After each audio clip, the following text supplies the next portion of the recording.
When we come to any country throughout all of history, whether it was Babylon or it was the Spain or Germany or England or America or any of the countries that the Jewish people came to, we bring blessing. It's not a secret. You look at the chart. I was in the markets for 20 years almost.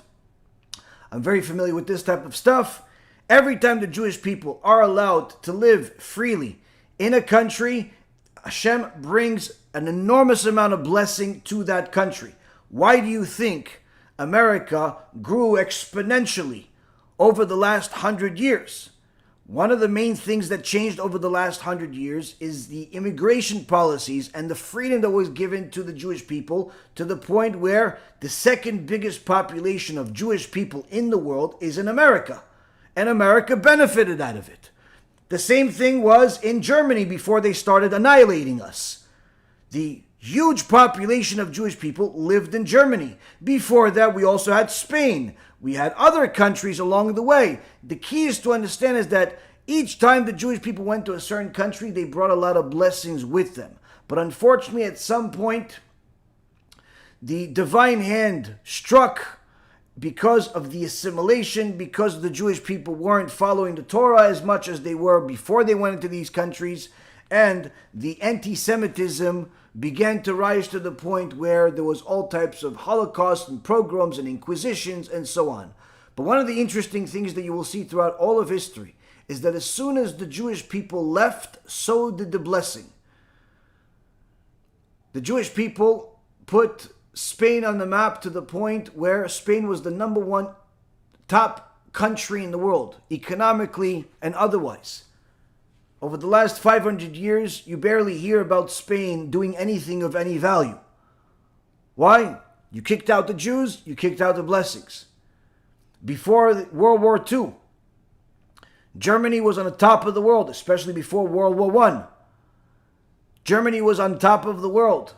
They had an enormous population of Jewish people, a lot of blessing, very, very successful economically, until they decided that the Jews are the enemy. Even though the Jews fought in the German army during World War I, Hitler made the Jews enemy number one during World War II, and after the Holocaust and after them annihilating 6 million Jews, and literally nearly more than a third of the Jewish population worldwide, Germany was no longer the same, was never the same, will never return to be the same. Even though there are obviously some Jews there today, the relationship between Israel and Germany healed to a certain extent, especially due to the dealings of some of the Zionists that care less about the Holocaust because they weren't there themselves. Whether it's the prime minister of them or any of the other people from the previous generation that literally sold weapons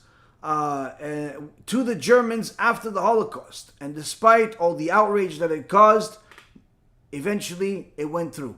And today, many people don't even know that there was ever even a problem between Israel and Germany. But still, the world does know that the Germany of today is not even a resemblance to the Germany before these world wars, before they lost the blessings. And the same thing happens to any other country. The problem is that the Torah is telling us here is that when the nations see that they could benefit from us, they love us. But as soon as they see that they've gotten their benefit and they feel like they could have it without us, all of a sudden the anti-Semitism rises to the point where they literally become allergic to us. This is, of course, all part of the divine hand from above, but needless to say, this is also the ungratefulness of mankind, which we'll find out about in the next couple of weeks when we start the book of Exodus, where we see that the very same Yosef that built the Egyptian economy to become the number one economy in the world, the number one country in the world, is forgotten by its own leaders, where it says the Pharaoh forgot Yosef. How do you forget the very same guy, the very same family that made you number one?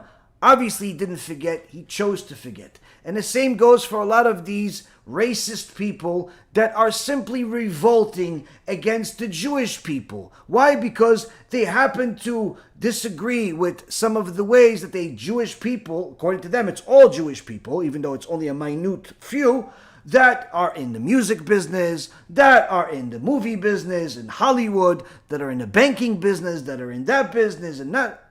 Listen, if you are smart, instead of crying foul about all of the Jewish people in the music business and the movie business and all these other businesses, don't go in there. If you don't like them so much, don't go into the businesses. Nobody told you have to make movies. Nobody told you have to become a basketball player. Nobody told you that you have to deal with them. There are plenty of other people. And you say, no, but this is my dream. Oh, your dream. Well, guess what? Every dream has a price, and part of the price is dealing with certain people. Does that mean that all the people that you're going to deal with, if you decide to become a pharmacist, or you decide to become a lawyer, or you decide to become a doctor, or you decide to become an architect, or you decide to work for Amazon or Google, everyone is going to be nice, everyone is going to be great, everyone is going to look for your interest as number one? No, it's simply, the world doesn't work that way. Why? Because people that do not have Torah, do not have a God above them that is making them concerned about every decision. They act according to their desires, to their lusts, to whatever feels good, whatever is profitable to them, no less than the people that are complaining about them. Now, if you want to complain about capitalism in general, you want to complain about people in general, then complain about people in general. But like I said, the solution is, you don't like how they handle things in the music business, you don't like how they handle things in the movie business and all these other businesses, no problem. Don't go there. Go somewhere else. Do something else. But know for sure that although there are many Jewish people in those businesses, first and foremost, they're not the only ones. Second of all, you have to understand that there's a Jew and there's a Jew. There is a Jew that's Torah observant, that has God above him as a top concern before he makes every single decision. And then there's a person that is only Jewish by tradition. In so many words, if he wasn't born Jewish, he would simply be a non-Jew 100%, even more than you. And the reality is that those types of people are the very same ones that the world is complaining about. And the reality is that we ourselves also complain about the very same people. So yeah, although people don't like to say, oh, there's a good Jew and there's a bad Jew, the truth is the truth. There are people that observe the Torah. There are people that don't observe the Torah. If you want to complain about the Jewish people, you first have to know who the Jewish people are. And not just simply say that all Jews are bad and they control this and they control that.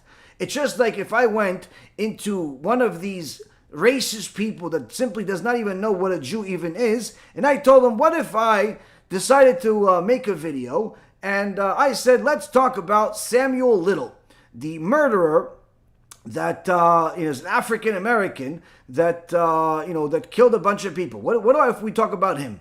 What if we decide to talk about Henry Louis Wallace, also another murderer, which actually is an interesting fellow. He murdered in creative ways. What if we decide to talk about him? Or if we decide to go and talk about Chester Turner, another murderer, another person that was imprisoned and charged with attacking and killing women in 2002. What if I decide to talk about him? Or maybe Derek Todd Lee, and another excuse of a human being that decided to commit all types of horrific crimes. Now, if I talked about those people, and there's certainly a endless list, like Christopher Scarver and Lee Boyd Malvo, the serial murderer, or all types of other Bloods and Crips, and all types of other losers that happen to be African American. And I said that, hey, guess what? I'm going to conclude that because of these lowlives that I just mentioned, that are drug dealers, murderers, and rapists, and all of the above, then all of the African Americans are bad. Now, of course, the media will tear me holes in different parts of my body. The African American world will say you are completely wrong. They don't define us. And guess what? You would be right. They don't define you. These are losers. These are murderers. These are people that have nothing to do with the traditions of where they came from. These are people that are sociopaths that only care about their desires, their lust, their way, and they happen to be of darker skin complexion. They happen to be African Americans. And guess what? It's no different in Hollywood and any other industry that you want to complain about, or any other business person that you ever dealt with. There's no difference. He happens to be Jewish. Okay, if he's a crook, guess what? If you think he's a crook because he stole from you, he robbed you, he took advantage of you, guess what? So does the Jewish world think that he is a crook and he's a robber and a thief and a piece of garbage. We agree. There's no disagreement here. The only disagreement is when you say that this criminal that happens to be Jewish is the definition for all Jews, then you have a problem. Why? Because we can do the same thing about any other people, whether it's African American or it's Mexican or it's Chinese, but any person with a normal mind will know that this is wrong. You do not define a people by the acts of a few individuals. And even if the acts of the few individuals happen to be of massive scale, it still does not define the people, because it's still individuals. It's not the people. Especially when it comes to the Jewish people that have been known to be the Torah, the people of the book, the people of the Torah. The only reason why the Jewish people exist until this day is not because of our brothers that are secular and are anti-God, but rather because of the religious people. Because if a Jew is not religious and his kids are not religious and they end up intermarrying into the Gentile world, guess what? Within 1 or 2 generations, all of their descendants become Gentiles and they simply lose all connection to the Jewish world. Which means that by definition, the only reason why there are still Jewish people in the world today is because of the Torah observant Jews that have been around since the time of Mount Sinai. That's the reason why there are Jews in the world today. It's not because of the criminals. The criminals of 2,000 years ago that became Greeks, they're gone.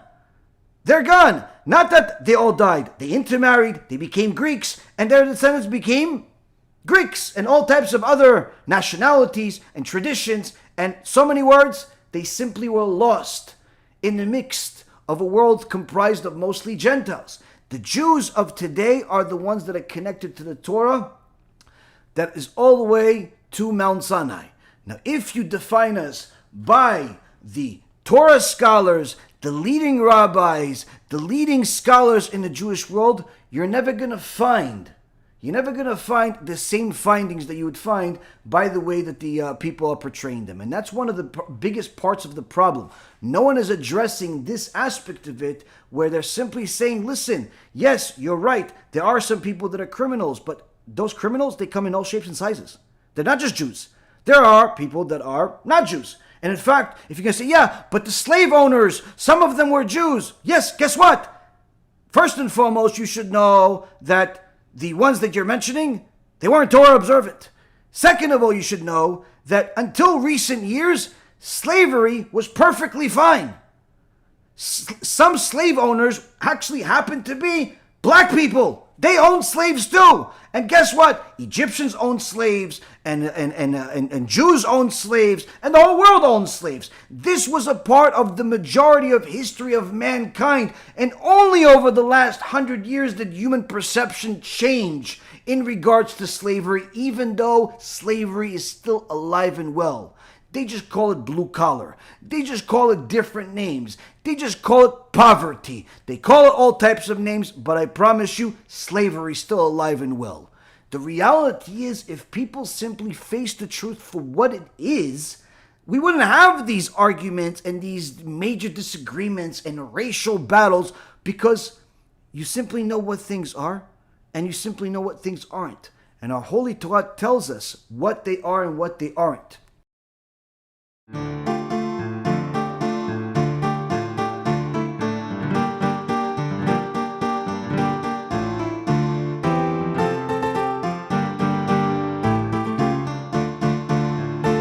Let me know what you think, and make sure to share it, because other people need to learn too.